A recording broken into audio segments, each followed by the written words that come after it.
Hey Irish fans, this is Alex Painter here to remind you that if you or your company has screen printing or embroidery needs, look no further than our pals at wcscreens.com. Nationwide shipping? Check. Wholesale pricing? Absolutely. They are indeed the gold standard of the industry and fervent supporters of this show, and of course, your Fighting Irish. So give them a holler at wcscreens.com. And on with the show.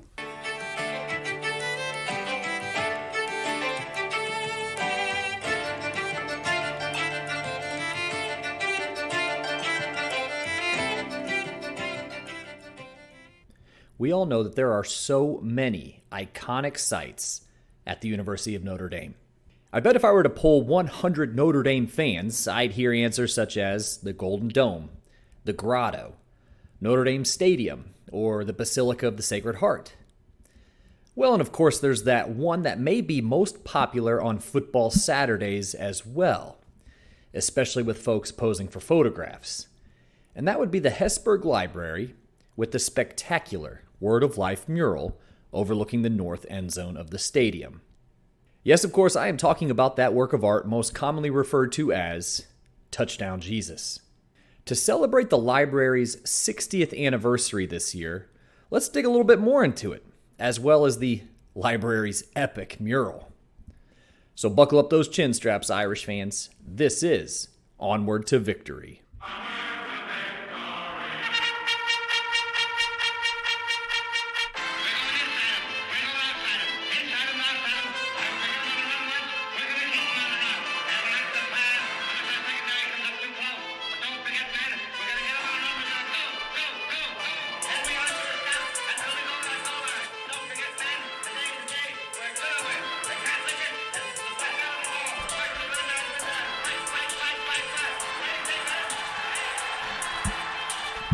Hello, Irish fans, and welcome to Onward to Victory, a Notre Dame football podcast.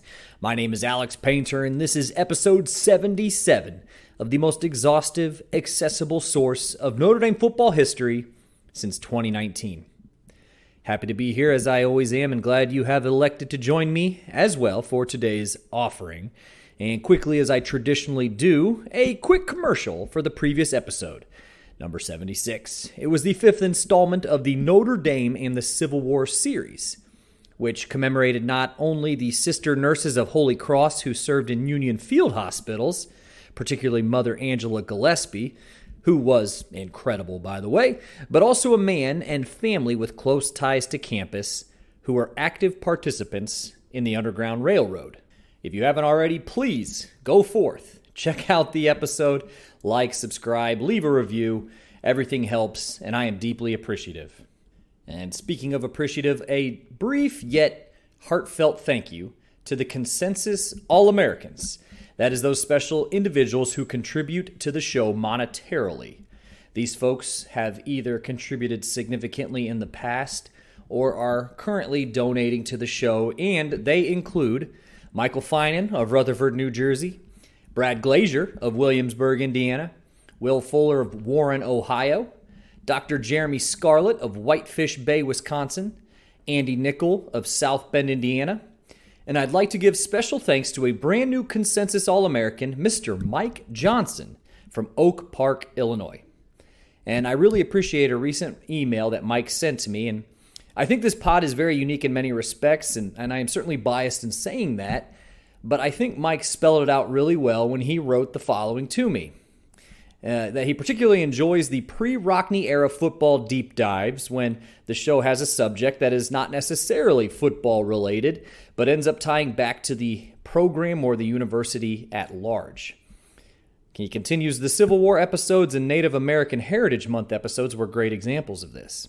The latter of which I particularly liked how you were able to highlight current women's lacrosse and baseball programs as well as football. He also said, I also thought that the Manti Te'o episode you did was great.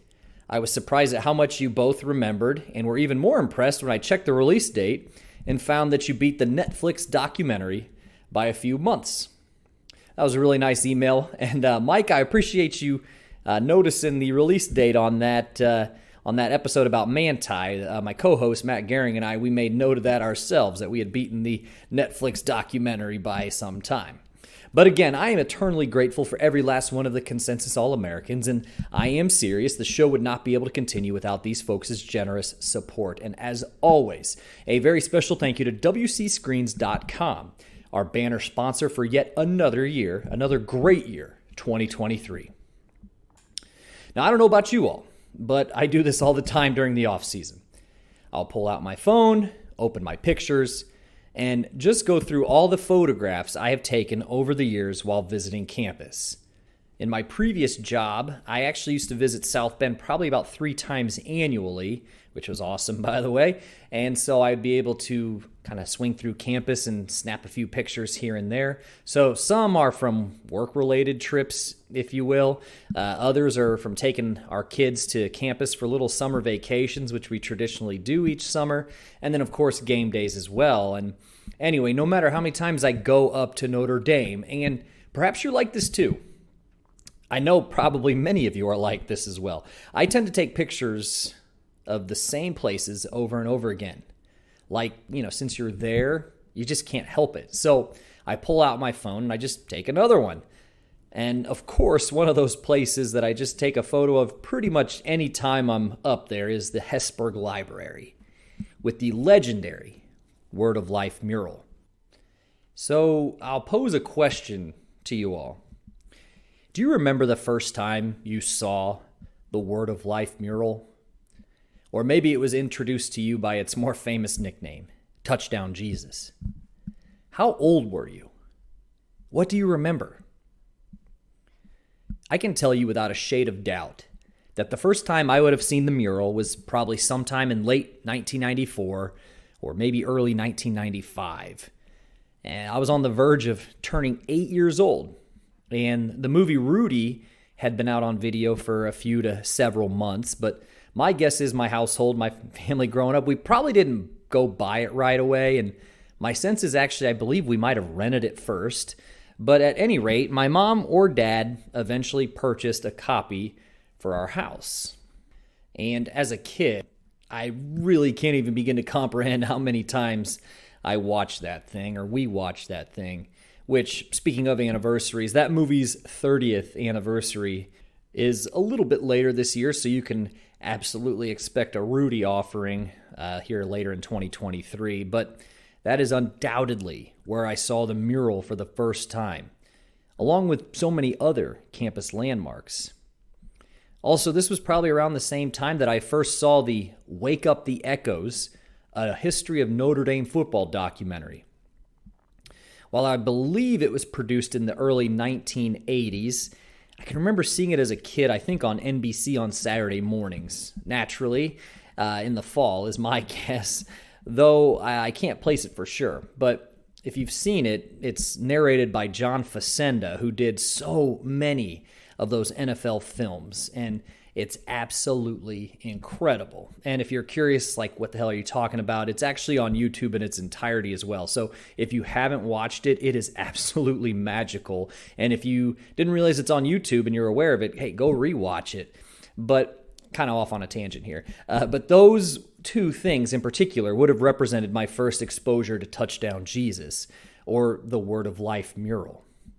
And I'll never forget the first time I saw it in person. And that was the fall of 2013. My son, Grayson, who is currently one of the biggest 9-year-old Irish fans I know, was an infant at that time. And I'll never forget it. The sight of it was just absolutely breathtaking. And I think even those who aren't necessarily Notre Dame fans also feel that way. And I'm almost actually positive of this fact. I always kind of take mental note on football Saturdays when I'm fortunate enough to make it up there for a game.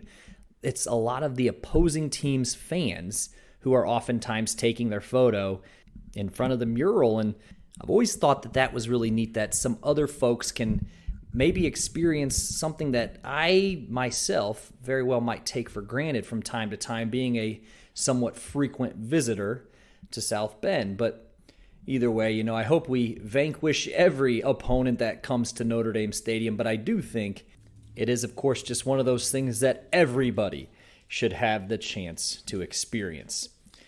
So, what's the story here? How did this overt symbol of Notre Dame's Catholic legacy, that many are convinced has allowed for divine intervention from time to time on the football field, which the mural's watchful eye always looks upon, come to be? Well, without further ado, I give you the first installment of an ongoing miniseries called The Iconic Sites of Notre Dame, which hopefully, as it continues to get fleshed out, might even serve as a bit of a tour of campus by way of a podcast. So, for part one, we are going to cover Touchdown Jesus, or the Word of Life mural, right after this.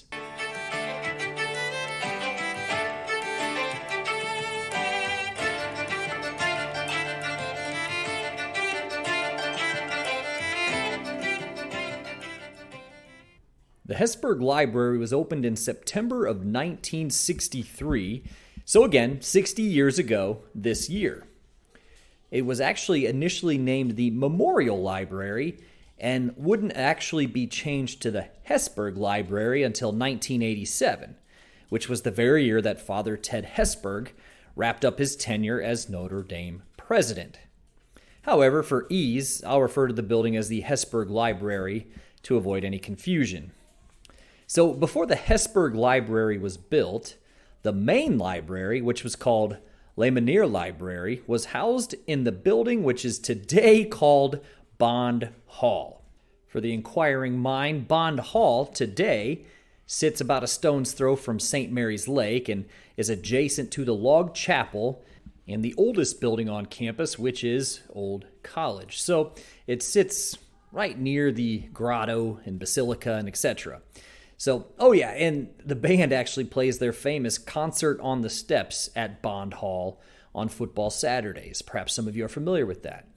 Anyway, Notre Library, again now Bond Hall, was built in 1917 to be the campus library. And believe it or not, before Notre was built, the library was housed on the third floor of the main building. So at some point, yes, the university was going to need its own standalone space for a library, and that's exactly what happened in 1917 when Notre was built. However, by the time the venerable Father Hesburgh took over presidency in the early 1950s, 1952 to be exact, he saw the library as a shortcoming for the campus's academic life and academic affairs. So one of his early charges as president was to increase the academic profile of the university and to more comprehensively turn what was once a small, scrappy college for mostly immigrants and the children of immigrants to a bona fide, internationally renowned research university. I guess one way of putting it would be to get it to the scholastic reputation that it enjoys today. Anyway, he wanted a new library. Father Ted unveiled and subsequently directed a massive fundraising campaign for capital improvements throughout the late 1950s and early 1960s, which was called the Program for the Future. I like it, very aptly stated. But Father Ted wanted to raise over $66 million to help with new residence halls, institutional gift aid, which are scholarship monies, as well as professional development for his faculty and staff. And this was no small campaign, folks. $66 million is a ton of money now. But think of it this way. If $1 million today is approximately $10.1 million in 1958, they were looking at a fundraising target of over $660 million in today's money, considering historical inflation. That is immense. So professional development, good. Residence halls, very good. And scholarship money's awesome. But what Father Hesburgh really wanted was, you guessed it, a new library. He once told a story that was reprinted in an article from the IrishRover.net that went like this, quote, "When I became president, it was ridiculous that we only had a 25,000 volume library. So they asked me, 'Do you want to double the library?' And I said no. They asked me, do you want to build the library for 1 million volumes? And I said no. So they asked me what I wanted, and I said 6 million volumes. They told me, you're out of your tree. But I said, let me tell you something. We will have over 6 million volumes in the library, and we'll have so much that we'll have to look for outside storage. That's what made this a great university, a great library, and a great Catholic library, end quote. So the library was indeed built, and just for posterity here, the library's main casualty was actually Cartier Field, which had served as the football team's home stadium for the first 3 decades or so of the 1900s, and the baseball and track and field facility for even longer than that. A lot of fantastic football was played at the rough approximation where the Hesburgh Library stands today. But it was officially dedicated on September 18th, 1963. So 60 years ago, again, this coming fall. And not for nothing, the official 60th anniversary of the library is slotted between the Central Michigan and the Ohio State game this year. So while I know Irish fans will be a bit preoccupied that week, and the campus will of course be preparing to host an absolute onslaught of folks for the Irish Buckeye game that coming weekend, there's also a very important anniversary sandwiched in there as well. But the library itself was a boon to campus immediately, as you might have guessed. I mean, just look at the size difference between Bond Hall, which is about 70,000 square feet, and the Hesburgh Library, which is over 429,000 square feet. This was a triumph of epic proportions for Father Hesburgh, a real crown jewel on campus. And in fact, as of its last count, the library currently has 3,400,000 books, 3 million units of microfilm, 34,000 electronic titles, and nearly 30,000 audiovisual items. So just over that 6 million mark that Father Hesburgh was shooting for, and that's, we will say, quite impressive. In fact, it's among the largest libraries on a college campus in the entire nation. But Father Hesburgh thought the grand building was missing something. So let's head back to the story that he told. Quote, when we built this building and looked at it, it didn't have much character. So I asked Millard Sheets, an artist in California, what can you do to dress up the front of our library? End quote. Dress up the front of our library. That's great. But to be fair, though the library itself was an incredible new asset to campus, some had actually likened it, from an appearance standpoint anyway, to an old grain silo. Which, stop and pause for a minute. Can you imagine that library without the mural on front? It would look a bit strange.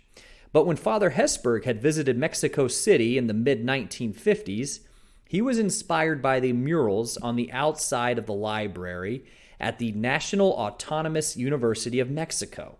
So that had served as his inspiration, and he probably went in to the construction of the new library having a pretty good sense of what he wanted the front to look like. And again, he knew just the guy who could pull off the style he wanted.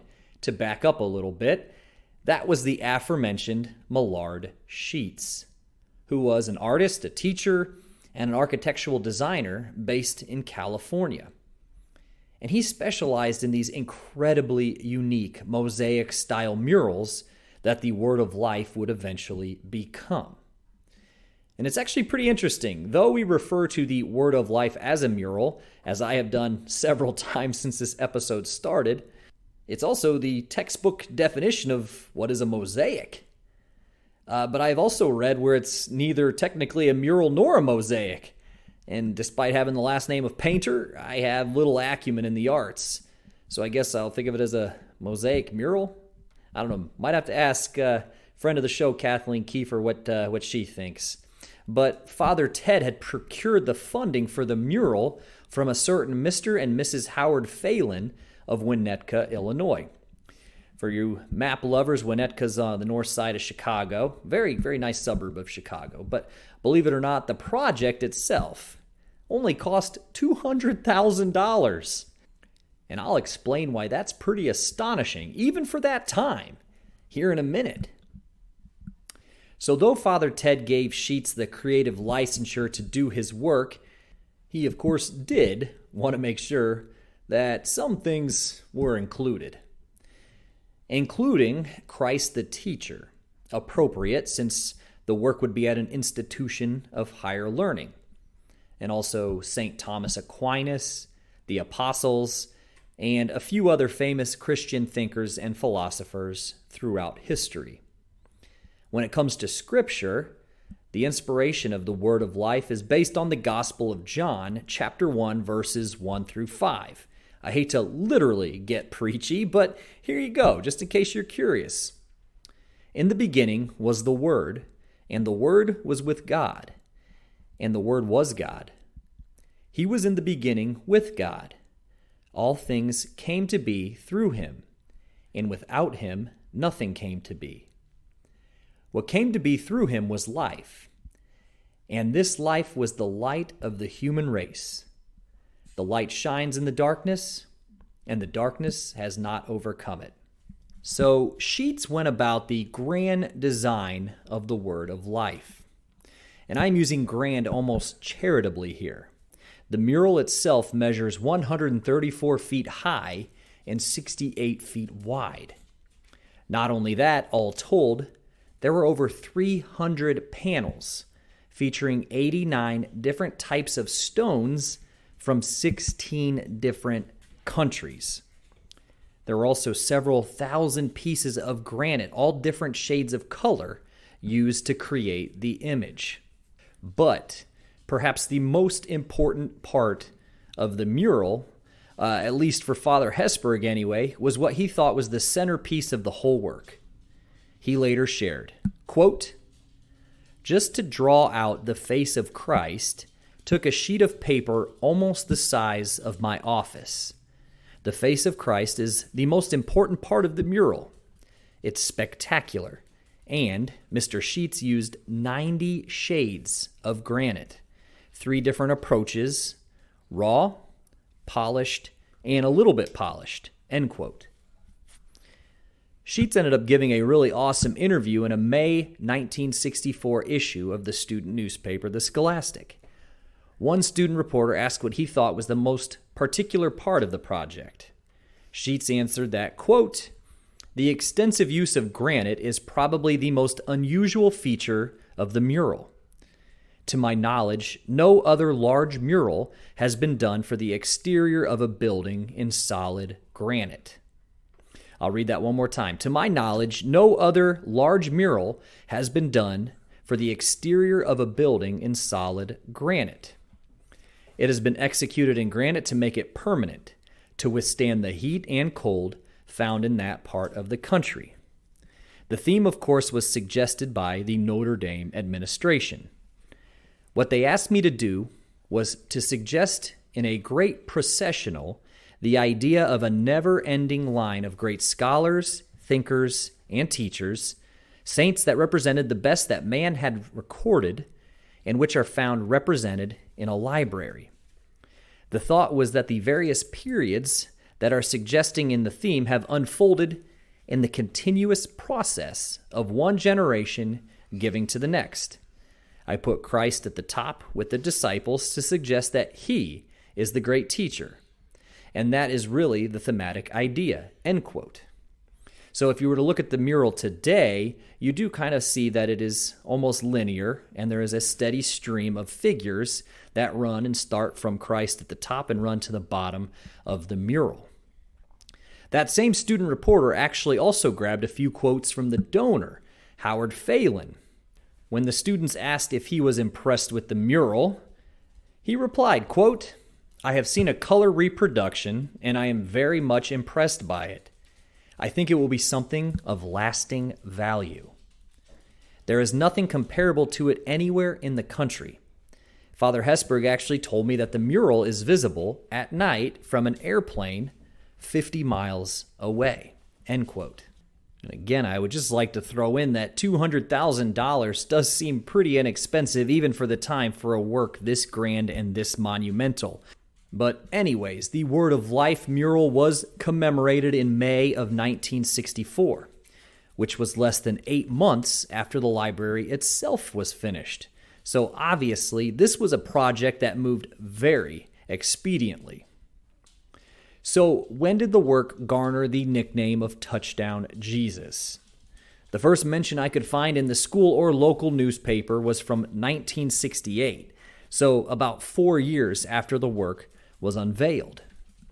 And something that I always asked myself, or at least when I got old enough to form the thought, was, given that the fact that the work does indeed overlook the football stadium, a venerated institution in the university's history, my question was there any, even just the slightest bit of intentionality in having Christ's arms raised as if he were a referee signaling for a touchdown?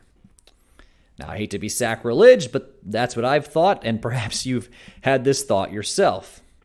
But interestingly enough, talk about vindication, Marcia Stevenson, who serves as a librarian in the Notre Dame Art, Architecture, and Media Department, also suspects that the positioning of Christ's hands and arms may not have been completely accidental.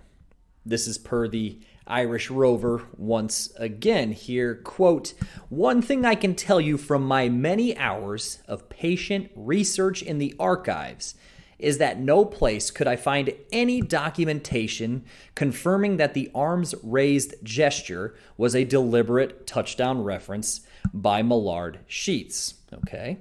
But however, wouldn't the more natural gesture would have been for Christ to have his arms down? If Sheets didn't do this deliberately, maybe he did it subconsciously, end quote. Regardless, this piece of campus lore, history, and architecture has remained, as donor Howard Phelan anticipated in incredibly humble terms, something of lasting value. So as you snap your photos of Touchdown Jesus in the future, always be mindful of, despite the magnificent and near breathtaking presence the work has, that the origins of the Word of Life center around a unified vision of one tenacious priest turned college president in Father Ted Hesburgh and one innovative artist in Millard Sheets, who collaborated to create something that will forever be timeless. And I'll be right back with show wrap.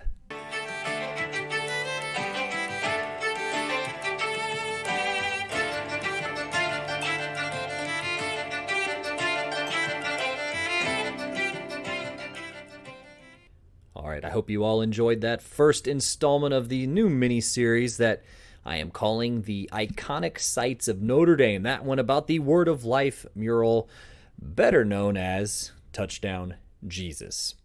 And like I said here a little bit earlier, maybe I'll try to bang out a couple more of these things here before the season starts. That way, by the time we all start trekking up to campus for football games this fall, maybe we're armed with some new knowledge about some of those very, very iconic and memorable spots on Notre Dame's campus that we all love to visit. And again, when we're in town and we see them, we can't help but take our phones out and snap a few pictures, which is, I suppose, the genesis of this episode. So what's coming down the pike?